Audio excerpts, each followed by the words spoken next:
নমস্কার বন্ধুরা, good afternoon. চলে এসেছি নতুন একটা রান্না নিয়ে। এই দেখো, ডুমো ডুমো করে ফুলকপি কেটে নিয়েছি।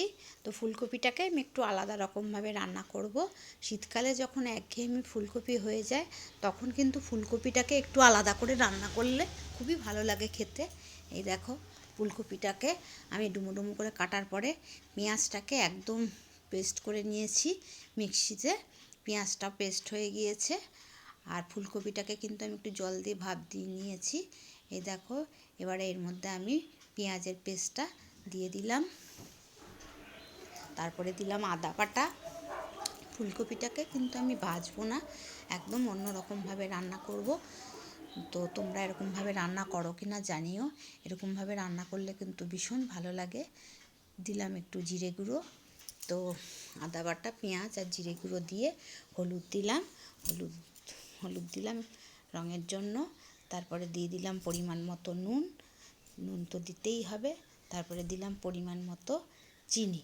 আমরা প্রত্যেকটা তরকারিতে একটুখানি চিনি দিই, তাতে কিন্তু নুন ঝাল মিষ্টি হলে টেস্টটা কিন্তু খুব ভালো হয়।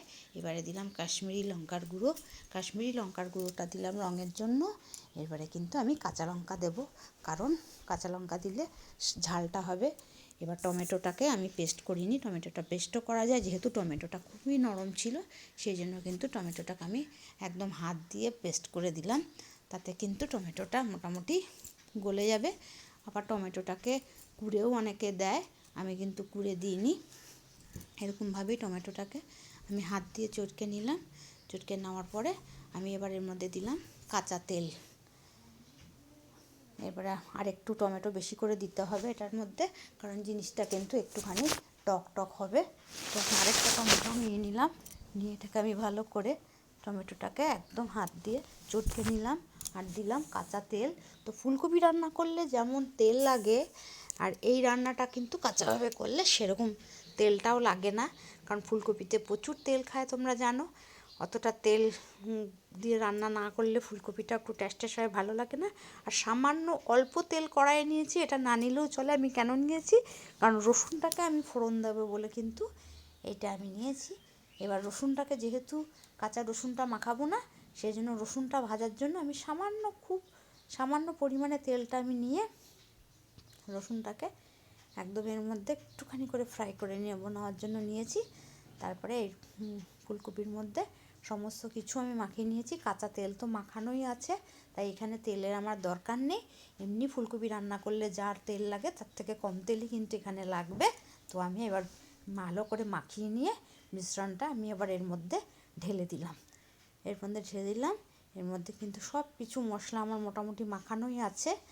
তো এবারে আমি দিয়ে এটাকে কিন্তু আমি একটু সামান্য জল দিয়ে দেবো, কারণ ফুলকপিগুলো তো সেদ্ধ হবে। তো আমি এটাকে একদম ঢাকা দিয়ে দেবো। এরকমভাবে ফুলকপি রান্না করলে খেতে ভীষণ ভালো লাগে।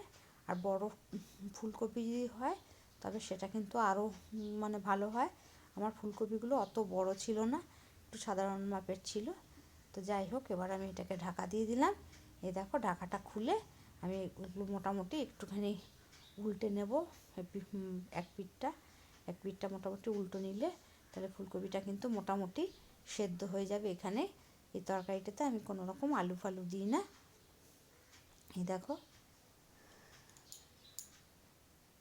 আমি মোটামুটি এবার এটাকে উল্টে নিলাম। তাহলে কি হলো, দুপিটি মোটামুটি সেদ্ধ হয়ে যাবে। আর এমনিতেও আমার যা তরকারিটা ফুটেছে মোটামুটি আমার সেদ্ধ হয়ে গিয়েছে। যেহেতু আমি এটাকে ভাজিনি, সেই জন্য প্রত্যেকটা ফুলকপি আমি একদম এপার ওপার করে উল্টে দিলাম ফুলকপিটাকে। এরকম মাখো মাখো ফুলকপি কিন্তু রুটির সঙ্গে, তারপরে গরম ভাতে, লুচি পরোটার সঙ্গেও খেতেও কিন্তু খুব ভালো লাগে। যখন ফুলকপি খেতে খেতে একঘেয়েমি হয়ে যায়, তখন এইভাবে রান্না আমি করি, খুব ভালো লাগে।